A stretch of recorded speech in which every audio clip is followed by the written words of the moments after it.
Donc, petit correctif au tableau VV, s'il y a des éléments qui ne se masquent pas ou en fait plutôt qui ne se convertissent pas selon vos critères, soit en grisé et en pointillé, vous pouvez toujours les masquer dans votre tableau VV. Donc, je vais aller dans VV à nouveau.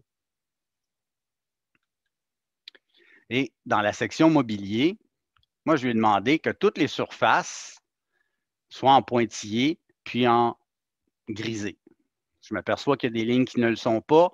Je fais plus. Donc, tous les éléments qui sont inclus dans mes familles de mobilier, vous avez des lignes qui ont été utilisées pour faire le piétement, pour ajouter certaines surfaces.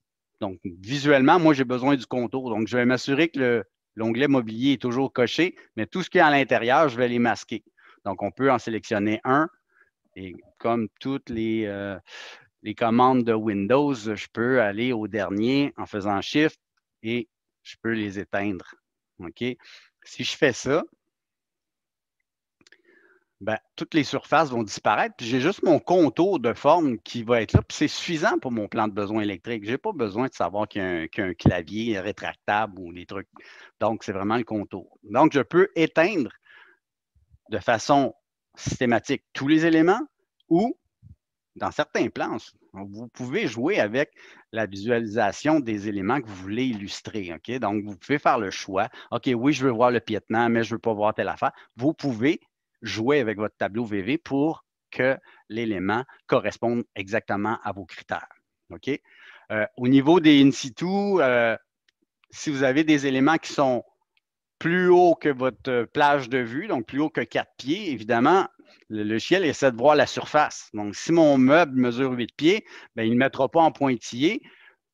Pourquoi? Donc, faites-vous-en pas, celles qui viennent de se joindre à nous, là, la capsule est enregistrée. Donc, cet élément-là, comme il mesure 8 pieds, cet élément-là est plus haut aussi. C'est à moi de dire, est-ce que je veux qu'il soit affiché ou pas? OK? Donc, si je m'aperçois qu'il n'y a pas de prise de courant reliée à ça, je peux carrément le masquer. Mais si je veux vraiment le voir, ben, ça va être à moi de lui dire dans mon tableau VV. Donc, je retourne dans VV. Voilà. Donc, mes meubles de rangement, par exemple, ma surface est plus haute que 8 pieds, ben, la projection de la surface, je lui dis qu'elle était en pointillé. Mais comme c'est un plan de coupe, il ne voit pas le dessus, il faut que je lui dise qu'à 4 pieds, je veux que mon contour soit en pointillé. Donc, dans la zone coupe ici, je vais faire le même remplacement.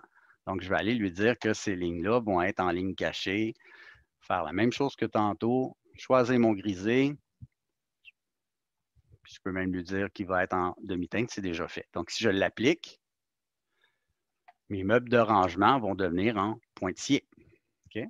Donc, s'il y a des in-situ que vous n'avez pas utilisé la même catégorie, bien, assurez-vous de changer le type de ligne à l'intérieur de votre tableau VV en fonction des catégories que vous avez illustrées. Évidemment, comme j'ai mentionné, si je le sais qu'il n'y a pas de prise, je peux le masquer. Moi, je faisais l'exemple où j'ai un mobilier qui est plus haut que 4 pieds, puis je veux le transposer ou le transférer en pointillé, bien, c'est la façon de faire. Donc, c'est dans la zone coupe à ce moment-là.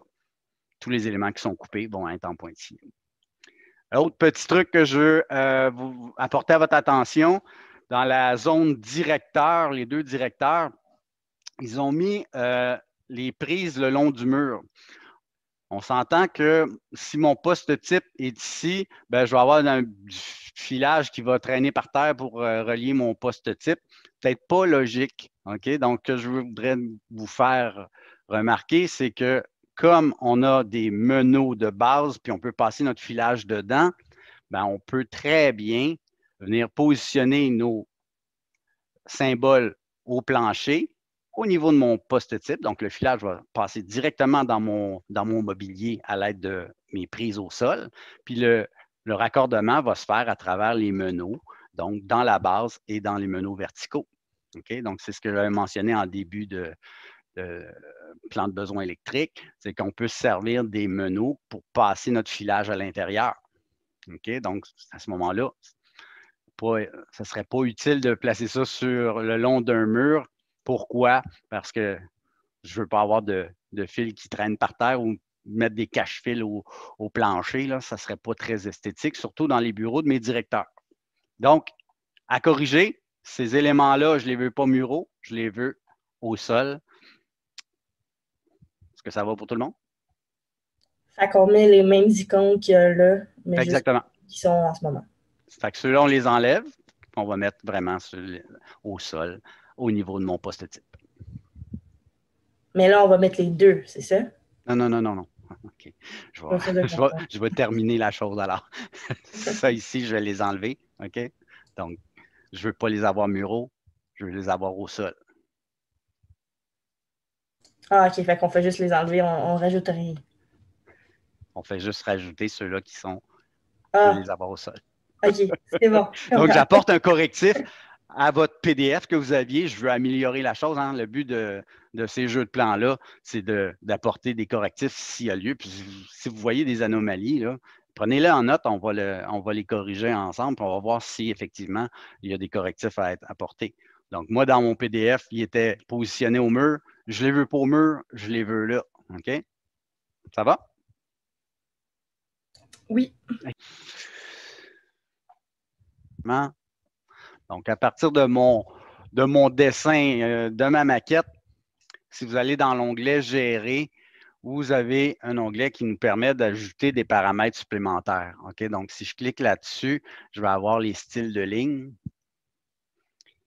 Et si je clique sur le plus, c'est vraiment tous les styles de ligne qui sont présentement dans mon dessin. Donc, moi, j'en ai créé un. Là. Je vais aller le.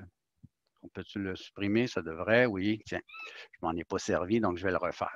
OK? Donc, dans le fond, la liste qui est là est éditable en tout temps. Je peux aller changer s'il y en a une qui ne me plaît pas. Je vais aller changer son type de ligne, je peux le faire. Sinon, je peux en créer une nouvelle. Et c'est le but ici. Donc, je vais cliquer sur Nouveau, Nouvelle catégorie. Je vais entrer son nom.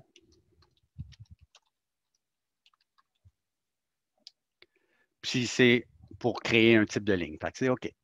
Donc, ça vient me générer mon type de ligne, à moi de déterminer qu'est-ce que je veux avoir. Projection, c'est l'épaisseur. Donc, on s'entend que à l'impression, comme dans AutoCAD, une couleur, ça a une épaisseur. Quand j'imprime, ben ici, c'est la projection. Donc, le raccord électrique, on a mis 2 comme type de ligne. Donc, c'est une ligne un petit peu plus épaisse. La couleur, c'est du gris, donc le 128. C'est ça? Oui, 128, parfait. Puis le type de ligne, bien, je peux aller choisir le type de ligne que je veux mettre dedans. Donc, dans le cas présent, eux, ce qu'ils avaient mis, c'était du Hidden 1.8. Donc, ça, c'est l'équivalent de ce que j'avais, moi, dans mon fichier pour faire mes raccords électriques. Une fois que je l'applique, maintenant, dans mes lignes de détail, j'aurai mon raccord électrique qui s'ajoute. Oui, non, peut-être? Cool, merci.